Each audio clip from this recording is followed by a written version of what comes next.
Halo Sobat Adsense, salam pintar. Jumpa lagi dengan Kak Mahdi, tutor fisika adsense.id. Dalam video kali ini, kita akan bahas soal TKA Fisika. Yuk kita mulai.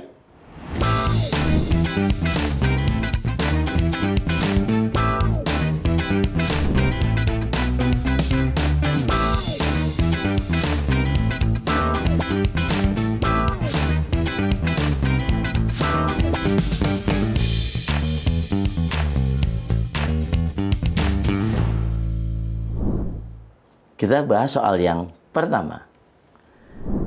Seorang pengendara motor, di sini disingkat PM, mengendari motornya dengan kecepatan tertentu berada pada satu garis lurus dengan mobil ambulans, disingkat MA, yang saat itu membunyikan sirine dengan frekuensi tertentu yang juga bergerak dengan kecepatan tertentu.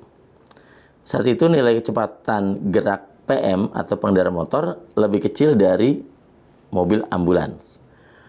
Pada kondisi apa sajakah pengendara motor akan mendengar bunyi sirine ambulan dengan frekuensi bunyi lebih besar dari kondisi awalnya.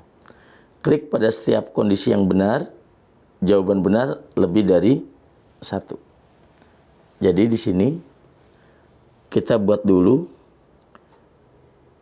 ini P, ini S, di mana P itu adalah pengamat, artinya pendengar. Dalam hal ini adalah pengendara motor. Kemudian S itu adalah sumber bunyi. Sumber bunyi. Di soal ini, dalam hal ini adalah mobil ambulans, gitu ya. Nah, untuk simbol-simbolnya ini bergerak menjauhi pengamat, itu Fs-nya positif. Kalau mendekati pengamat, Vs-nya negatif. Sedangkan untuk pengamat mendekati sumber bunyi, Vp ya, berarti dia positif. Menjauhi sumber bunyi, Vp-nya negatif. Gitu. Oke. Jadi kita tuliskan di sini Vp itu adalah kecepatan pengamat. Kalau Vs, kecepatan sumber bunyi. Gitu. Nanti untuk Fp itu adalah frekuensi yang didengar pengamat. Itu V plus minus Vp per V plus minus Vs dikali Fs. Jadi keterangannya di sini adalah kalau V itu adalah kecepatan bunyi di udara. Kalau Fp itu frekuensi bunyi, ya, frekuensi bunyi yang didengar pengamat. Kalau Fs itu frekuensi bunyi dari sumber bunyinya, dari sumber bunyi ya. Oke. Nah, berarti di sini yang diinginkan adalah pada kondisi mana sajakah pengendara motor akan mendengar bunyi sirine ambulans dengan frekuensi bunyi lebih besar dari kondisi awalnya. Jadi supaya lebih besar, ya, berarti ya agar Fv besar gitu, otomatis Vp-nya harus positif. Dan di sini kan harus besar plus. Maka Vs-nya harus negatif. Berarti kalau Fv-nya positif, ya, kita lihat berarti mendekati. Jadi di sini Vp-nya ya, berarti PM mendekati MA dan MA mendekati PM. Jadi pernyataan yang pertama benar. Gitu ya. Oke. Sekarang pernyataan yang kedua. PM bergerak menjauhi MA. Kalau PM bergerak menjauhi MA, berarti VP-nya negatif dan MA bergerak mendekati PM, berarti negatif juga. Nah, tapi kan di sini ada kalimat kecepatan dari di sini ya. Saat itu kecepatan gerak PM lebih kecil dari MA. Gitu ya. Kecepatan PM lebih kecil dari MA. Jadi di sini VP-nya lebih kecil dari VS gitu. Jadi kalau VP-nya lebih kecil dari VS dan di sini mobil ambulannya mendekati pengamat, tetap pengurangannya kan lebih besar ya, VS. Jadi ini juga tidak tepat. Terus kalau PM diam, ya pengamatnya diam, berarti VP-nya kan 0 ya. VP-nya 0. Di sini MA-nya bergerak mendekati PM. Jadi ini benar ya. Kemudian kalau PM bergerak mendekati MA, tapi MA menjauhi PM. Karena VS-nya itu lebih besar, penjumlahnya lebih besar kan? Jadi ini kurang tepat. Kalau PM bergerak menjauhi MA, ya, jadi artinya pengamatnya di sini menjauhi, berarti menjauhi itu ke kiri, VP-nya kiri minus, MA-nya diam, gitu. Nah berarti kalau pengurangan kan kecil ya, kecil kalau penjumlahan. Jadi ini juga kurang tepat. Jadi pernyataan yang benar adalah 1 dan 3. Kita bahas soal yang kedua. Suatu rangkaian listrik lampu warna-warni menggunakan lampu dengan resistansi tertulis pada bagian lampu. Di sini ada warna lampu, warna merah tertulis angka 15, itu arti pembacaannya adalah lampu tersebut memiliki resistansi 15 ohm. Lampu-lampu tersebut dipasang dan dihubungkan dengan 2 buah sumber tegangan seperti pada gambar. Jika lampu 15 ohm diganti dengan lampu berwarna kuning dengan resistansi 7 ohm, apakah yang terjadi dengan rangkaian lampu sekarang? Pilihlah lebih besar, lebih kecil, atau tetap untuk setiap besaran fisis pada rangkaian. Jadi di sini besaran fisisnya resistansi pengganti rangkaian apakah lebih besar atau lebih kecil. Nah ini kita kerjakan dulu yang pada rangkaian ini ya. Jadi untuk resistansinya, karena itu rangkaian seri, R1 tambah R2 tambah R3. Tambahkan saja. 15 tambah 5. Ya. 15 tambah 5 tambah 10. Berarti ini 30 ohm. Sekarang kalau 15 ohmnya ini diganti dengan 7, berarti kan lebih kecil dong. Jadi resistansinya, pengganti rangkaiannya pasti logenya lebih kecil. Oke. Terus kalau kuat arus yang mengalir pada rangkaian, kita tahu bahwa kuat arus ya pada rangkaian tentunya mengalir, maksudnya di sini kuat arus itu I. Rumus I itu kan V per R. Jadi I itu berbanding terbalik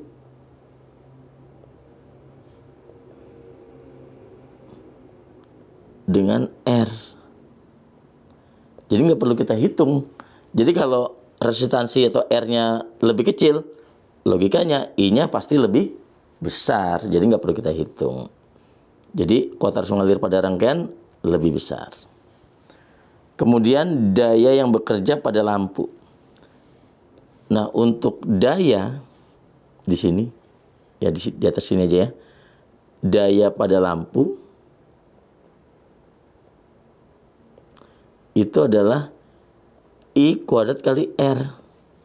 Karena di sini pada lampu 5 ohm, I-nya kan di sini kuat arus yang mengalir pada rangkaian kan lebih besar.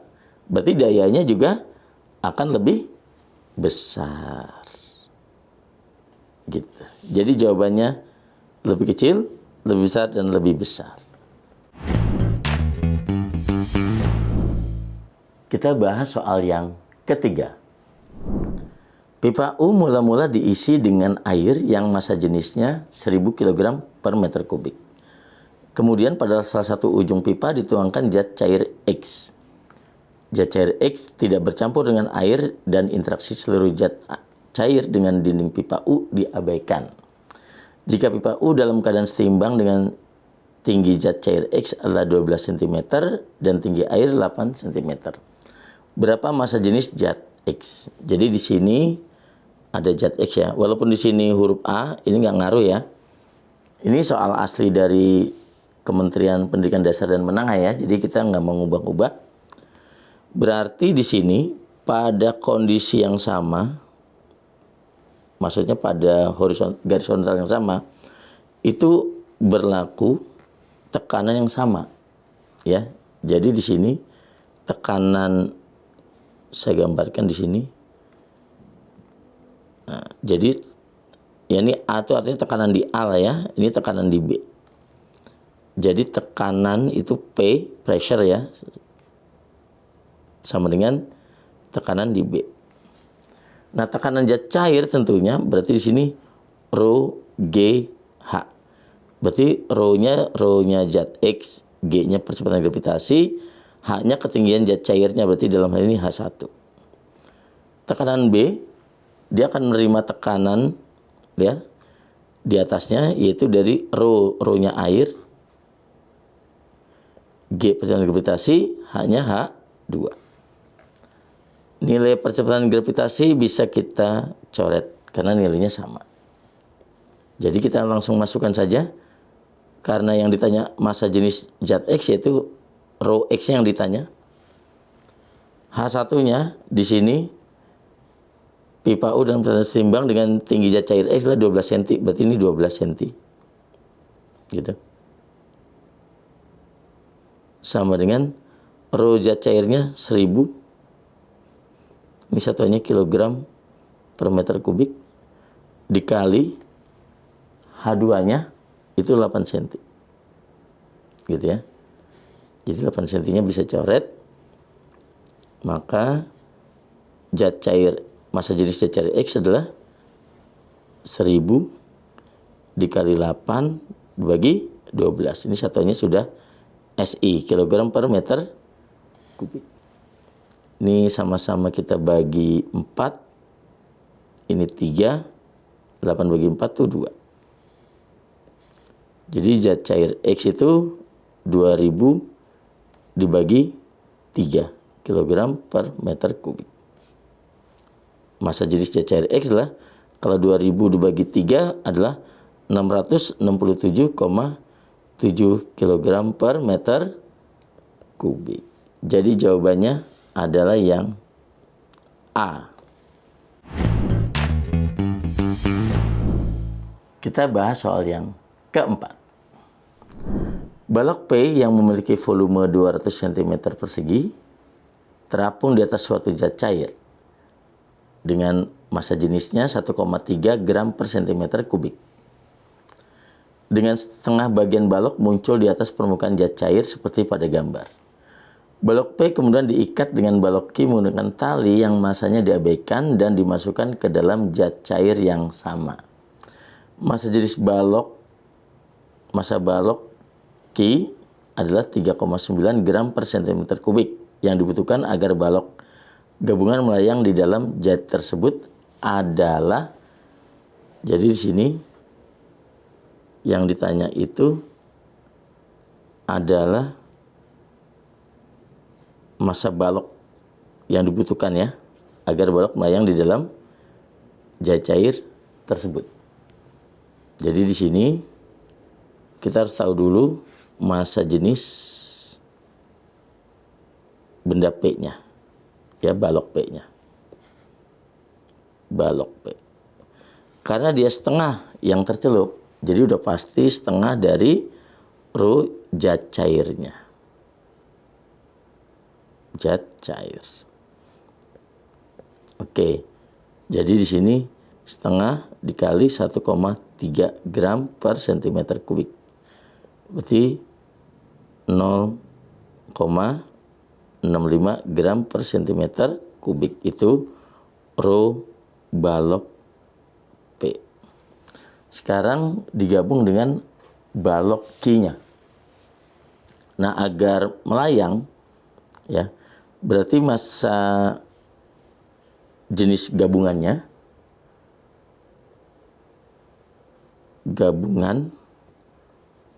balok P dan Q itu harus sama, yaitu 1,3 gram per cm kubik. Itu adalah syarat untuk melayang.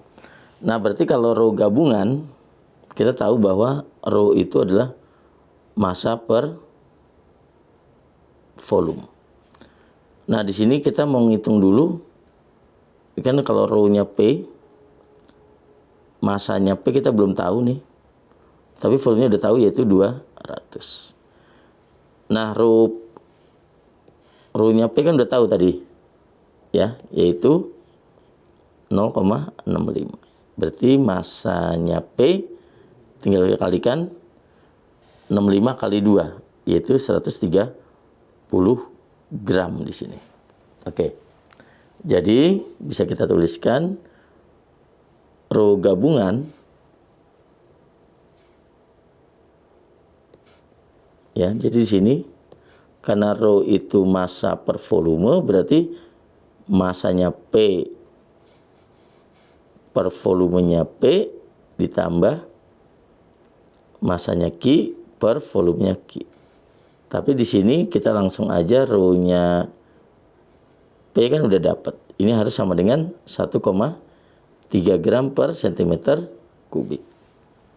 Jadi di sini 0,65 ditambah massanya Q per volumenya Q.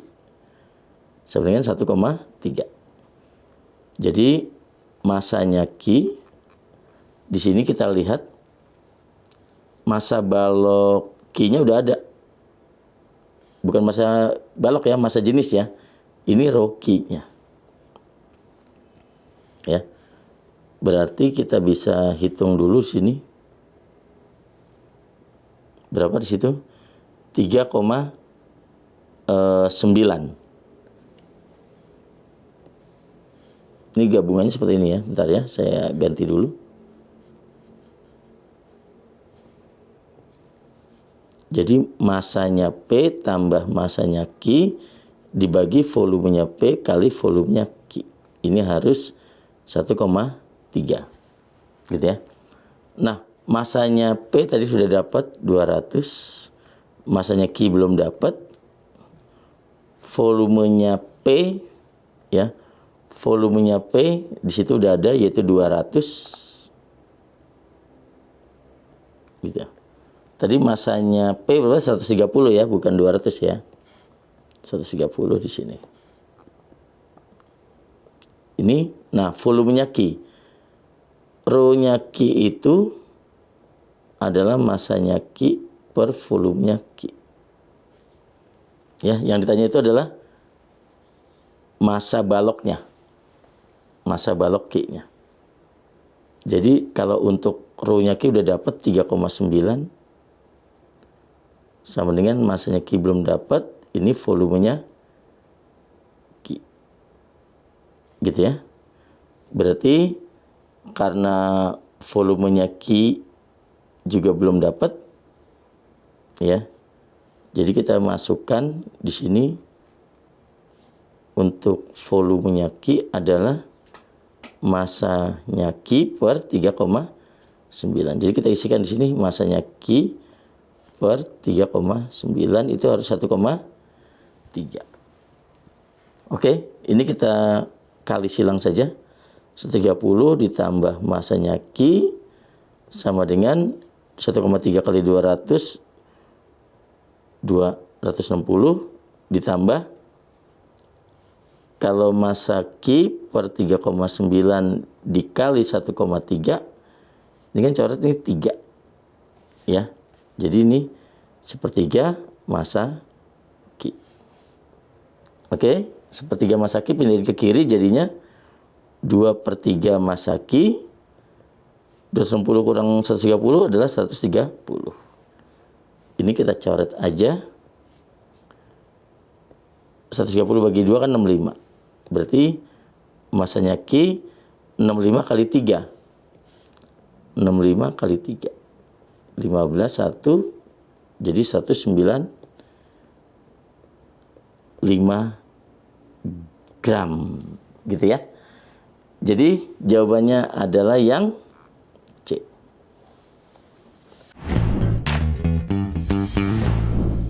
Demikian pembahasan soal TKA Fisika. Sampai jumpa di video berikutnya dengan Kak Mahdi. Salam pintar.